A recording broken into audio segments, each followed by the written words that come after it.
त्र्यंबकं जजामहे सुगंधिं पुष्टिवर्धनम् उर्वारुकमिव बन्धनान् मृत्योर्मुक्षीयमामृतात्। भवानि शङ्करौ वन्दे श्रद्धा विश्वासरूपिणौ याभ्यां विना न पश्यन्ति सिद्धाः स्वान्तस्थमीश्वरम्। गुरुर्ब्रह्मा गुरुर्विष्णुः गुरुर्देवो महेश्वरः गुरुः साक्षात् परब्रह्म तस्मै श्रीगुरवे नमः। श्रीहरये नमः। श्रीगुरुभ्यो नमः।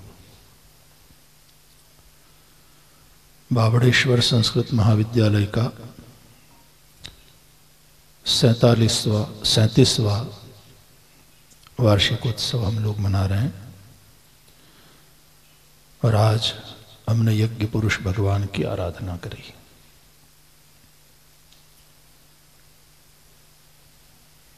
वैसे हम सब लोग निरंतर यज्ञ पुरुष भगवान की आराधना में संलग्न हैं। हमारा पढ़ना भी यज्ञ है, हमारा पढ़ाना भी यज्ञ है। हमारा प्रत्येक कर्म यज्ञ स्वरूप है। जोरों की भूख लगी हो और उसके बाद में भोजनालय में बैठ करके जो हम भोजन कर रहे हैं वो भी यज्ञ है।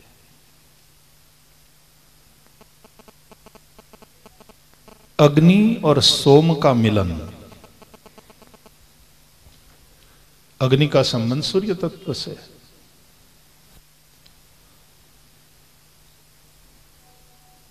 और सोम का संबंध ये जो भी हुत द्रव्य है उससे है।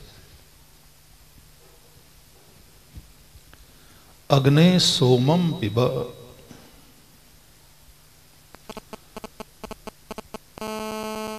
सोमरस का पान कर रहे हो कि नहीं?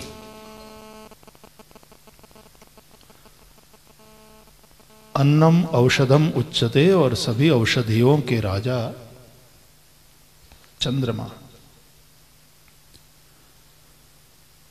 तो ये सारे रस जो है वो सोम के चलते ही है, चंद्रमा के चलते ही है। तो जो भी आहुतियां पड़ी वो जो भी हुत द्रव्य है, चाहे वो घृत हो चाहे अन्य सारी चीजें हो, सब सोम तत्व है। और वास्तव में इन दोनों ऊर्जाओं के सम्मिलन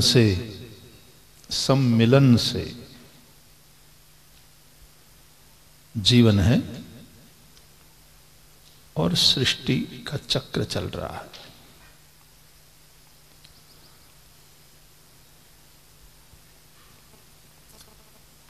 सीखने की आग, ललक, ये विद्यार्थी के भीतर वाला अग्नि है।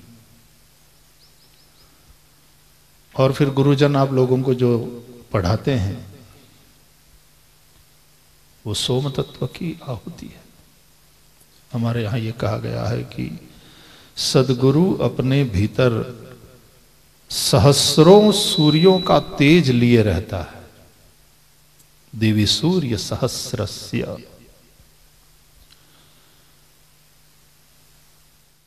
लेकिन फिर भी जब अपने अनुगत शिष्य के समक्ष वह कुछ बोलने के लिए उद्यत होता है, तब उसकी वाणी चंद्रमा के समान शीतल होती है, रसवती होती है। वो वाणी निरस नहीं होनी चाहिए, सरस हो। तो सोम युक्त है।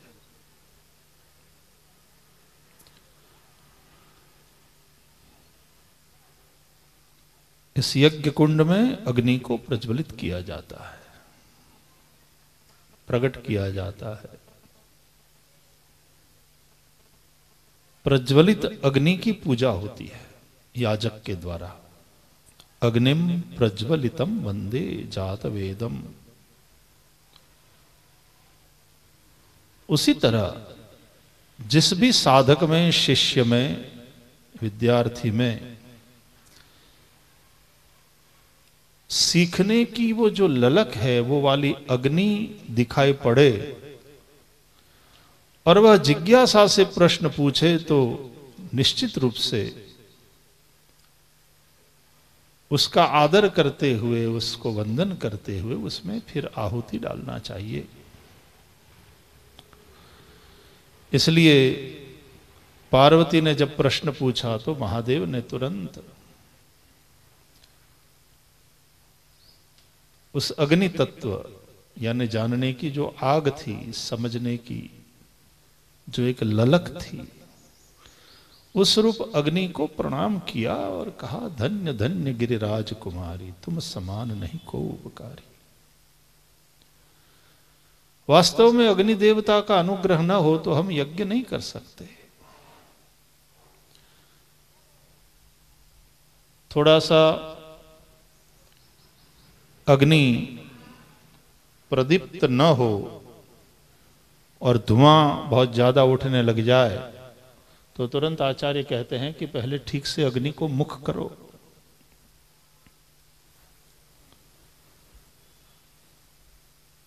तो हमारा काम सांदीपनी में यही है, संदीपन करो।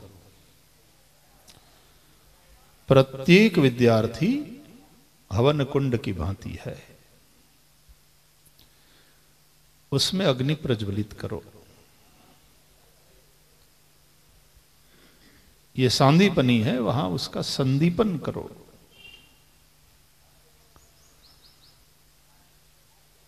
उसको बढ़ाओ, उस आग को। और ऐसे ही नहीं बढ़ेगी, कुछ खाने को देना पड़ेगा। प्रकट करने के बाद कर्पूर हो, दूसरा वो सुगंधित द्रव्य हो इत्यादि से आप या तो अरणि मंथन से प्रकट करने के तुरंत पश्चात वो प्रकट अग्नि बना रहे, और न केवल बना रहे, बढ़े, उसके लिए आप प्रयास करते हैं। तुरंत वाली अग्नि अभी अभी प्रकट हुई है, उसकी रक्षा करना पड़ता है। बहुत ज्यादा कोई पवन का झकोरा उसको बुझा न दे।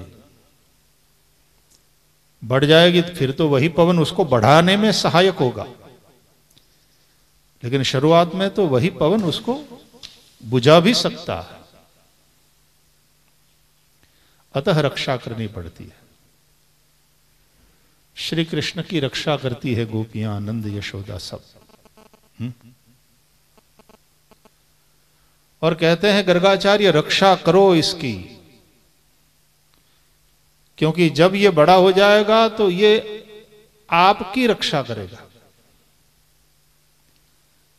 इससे आप अनेक संकटों से, दुखों से पार हो जाएंगे। अनेन सर्व दुर्गाणि यूयमंजस तरिष्यथ।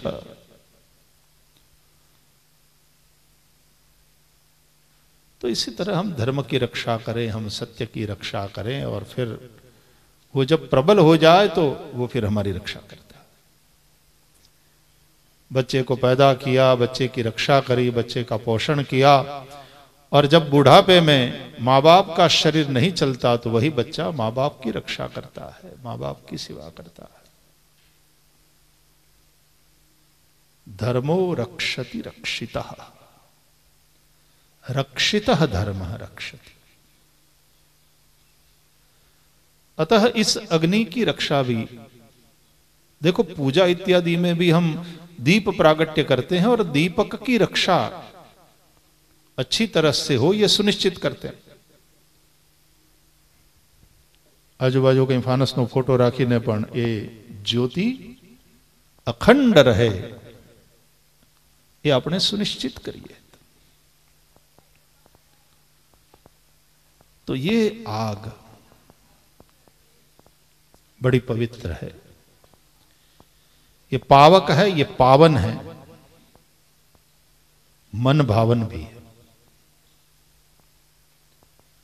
लुभावन भी है।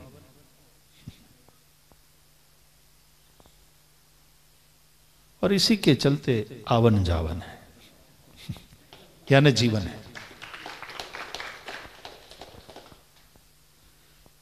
साधु संत धूणानी પાસે બેઠા રહે, લુભાવન है। અને એવા અખંડ ધૂણા, એનો એવો મહિમા કે ઘણાય ભક્તો એનાથી લોભાઈને ત્યાં આવે અને કોઈ મહાપુરુષ, કોઈ મહાત્મા અમુક ખાલી ભસ્મ આપી દે અને રોગ જાય।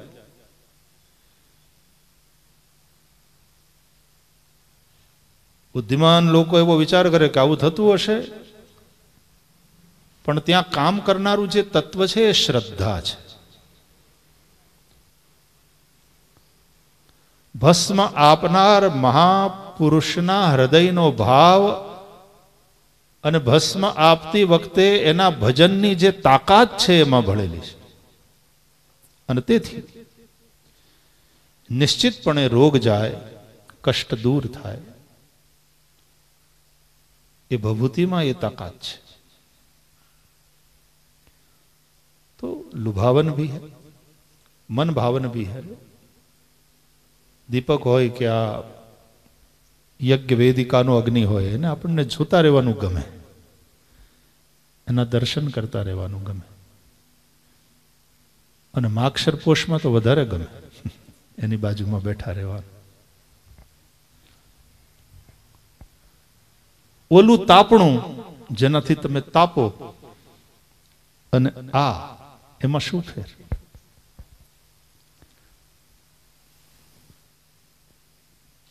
अग्नि बंने बाजू छे, बंने जग्याए गमे।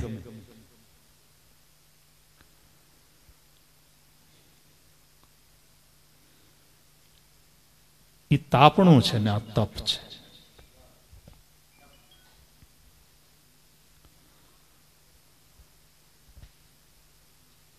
तप तो थवानुं छे,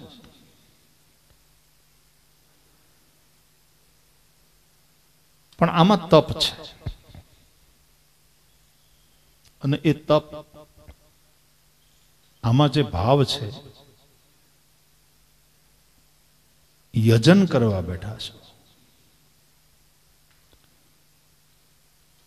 भजन नो भाव छे। अने तेथी ए तप द्वारा पवित्रतानो अने कांईक परमनी कृपा पाम्यानो जे अनुभव थाय ए वाला तापणा पाहे नहीं थाय। थोड़ी वार तापीए एटले टाट जाए।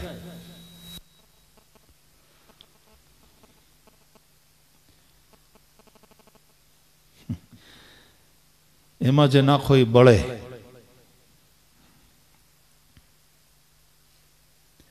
ए बळ तण छे।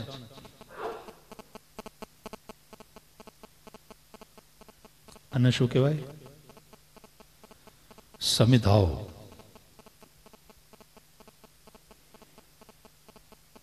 केटलो भावात्मक फर्क पड़ी जाए छे। ओलामां गमे ई हाले, आमां गमे ते ना चाले।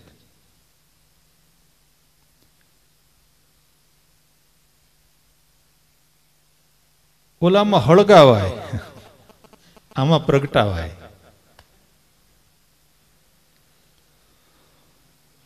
तापणुं प्रज्वलित करो एवुं ज कोई कहेतुं नथी लगभग। तापणुं हळगाવો, लाવો लाकड़ा हळगाવો।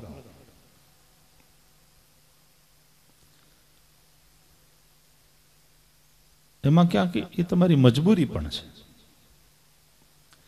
आम पण आपणा सौराष्ट्रनी अंदर कोक बहु पाछळ पड़ी गयुं होय ने मागतुं होय एटले लोको गुस्से थईने हळगाવો ने अने हवे वात पूरी थाय।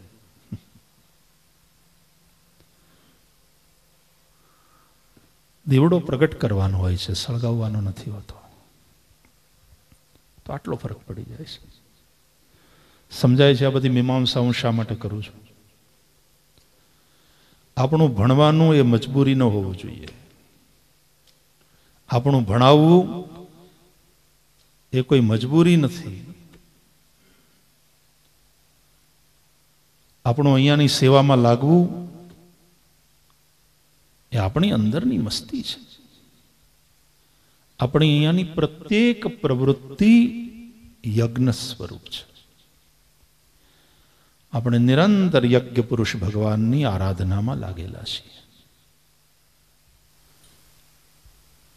તો આજે 37મા વાર્ષિકોત્સવ પ્રસંગે એક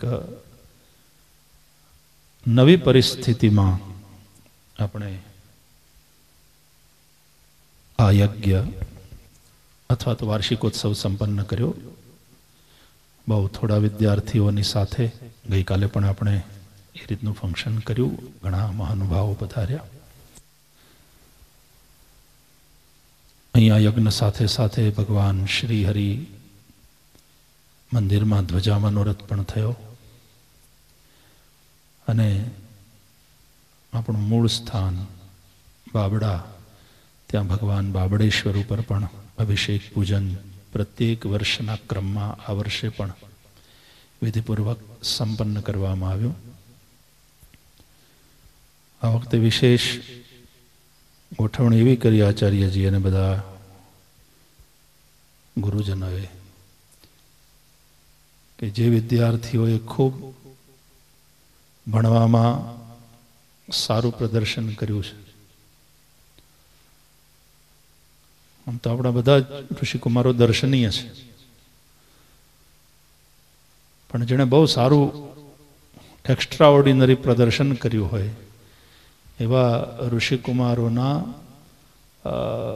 માતા પિતાને, વાલીઓને બોલાવીને એમને આ યજ્ઞમાં જોડ્યા. મને જ્યારે કહ્યું આચાર્યજી ત્યારે મને પ્રસન્નતા થઈ. એટલા માટે આપ સૌ સાથે આવીને અહીંયા જોડાયા છો એનો આનંદ છે. ઘણા બધા ઋષિકુમારોને પણ હું જોઉં છું. ઝૂમ એપના માધ્યમથી વર્ચ્યુઅલ એમની હાજરી છે. થોડી મારી પ્રસન્નતા પણ પ્રગટ કरूं અને થોડી ટકોર પણ કरूं. ठीक है, जो लोग जूम पे जुड़े हैं.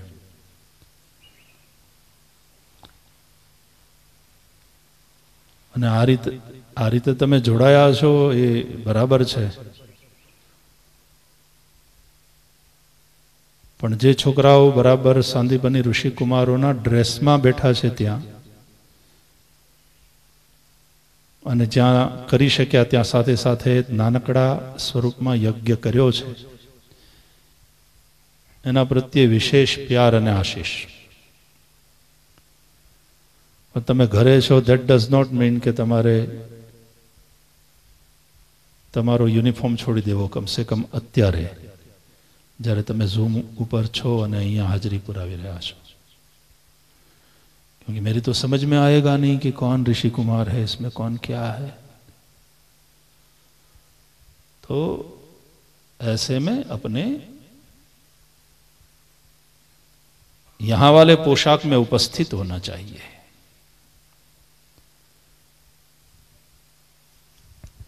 બુસ્કોટ પહેરીને બોલો એટલે મને ઋષિકુમાર ના લાગે. એટલે જે છોકરાઓ એ રીતે બેઠા છે એ બધાને ખૂબ ખૂબ આશીર્વાદ ને વિશેષ પ્રસન્નતા. તમારે માટે આ પહેલો અનુભવ છે એટલે તમને એમ થતું હશે ઘણા કે અમે ઘરે છો, એટલે પણ ઘરે છો પણ મને દેખાવ છો અહીંયા બેઠા બેઠા. અહીંયા છોકરાઓ આવે અને જ્યારે આવે ત્યારે એના ડ્રેસમાં જ આવતા હોય, બરાબર ને? ઓલા પણ બને ત્યાં સુધી મારી સામે ના આવે પેન્ટ શર્ટમાં કે પેલામાં, અને બને ત્યાં સુધી ના આવવું મારો આગ્રહ. પછી જ્યારે તમારા ડ્રેસમાં આવી જાઓ, પાછા યુનિફોર્મમાં આવી જાઓ, ત્યારે આવીને પ્રણામ કરવાના. તો એક મર્યાદા તમે રાખો છો, પણ એટલે અહીંયા હું તો જોઉં છું તમને બધાને. તો હંમેશા બેટા આગ્રહ રાખવાનો કે જે આ રીતે ઝૂમના માધ્યમથી પણ જ્યારે આપણે હાજરી પુરાવી રહ્યા છીએ ત્યારે ભલે ધવલ જોશીએ જેમ રામનામી ઓઢી લીધી છે, આપણી સાંદીપનીની ઉત્તરી ઓઢ્યું છે, એ પ્રમાણે ઉત્તરી ઓઢીને પણ એ રીતે આપણે સાંદીપનીના આઈડેન્ટિફિકેશન સાથે ઉપસ્થિતિ દર્જ કરાવવાની હોય सांदीपनी वार्षिकोत्सव में। या तो तुम्हारा वो वाला ड्रेस हो, वो वाला तिलक हो, या वो सांदीपनी वाली अपनी जो रामनामी है वो हो। पण एक नवी दुनिया में नवी रीते अपने आ वार्षिकोत्सव मनावी रह्या छीए त्यारे आप सौने खूब खूब हृदयना आशीर्वाद।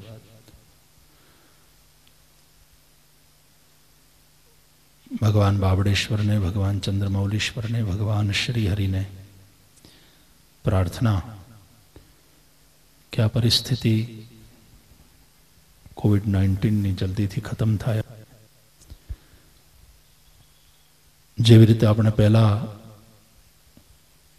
એક વર્ષ પૂર્વે અધ્યયન અને અધ્યાપન કરતા હતા એવી પરિસ્થિતિના આપણને જલ્દી દર્શન થાય। વચ્ચે વચ્ચે કેટલાક વિદ્યાર્થીઓ આવી ગયા જેમની પરીક્ષાઓ હતી, હવે ઘેર બેઠા બેઠા એ મિસ કરે છે સાંદીપનીને કે લાંબુ થઈ ગયું। આનો મતલબ એ થયો, શીખવા એ મળ્યું કે કોઈ પણ વસ્તુ અતિશય હોય ત્યારે પછી ન ગમે, પછી રજા જ કેમ ન હોય। નહીં તો આમ રજામાં છોકરાઓને ઘરે જવાનું ગમતું, વેકેશન પડે ત્યારે, પણ એ બહુ અતિશય લાંબુ થઈ જાય તો પછી એ ન ગમે કે હવે જાજુ થઈ ગયું, ચાલો પાછા ભણવા માંડીએ, પાછા આપણે આપણા યજ્ઞમાં લાગીએ। તો ભગવાન બાબડેશ્વર ને એવી प्रार्थना, आप सौ अपना घर में सुरक्षित અને સ્વસ્થ હશો, આપના પરિવારમાં પણ સૌ પરિવારજનો સ્વસ્થ રહે, સુરક્ષિત રહે એવી ભગવાનને પ્રાર્થના। ફરીથી પ્રધાનાચાર્યજી, યજ્ઞાચાર્યજી અને સૌ અધ્યાપકો, ગુરુજનો સૌને અભિનંદન 37મા વાર્ષિકોત્સવના અવસરે, અને સૌને खूब खूब आशीर्वाद। कुछ डिवोटीज भक्त भी जुड़े हैं जूम ऐप के माध्यम से, उन सब के प्रति भी अपना प्यार और स्नेह प्रकट करते हुए सबके मंगल की कामना करता हूँ। हरि ओम तत्सत। जय श्री कृष्ण।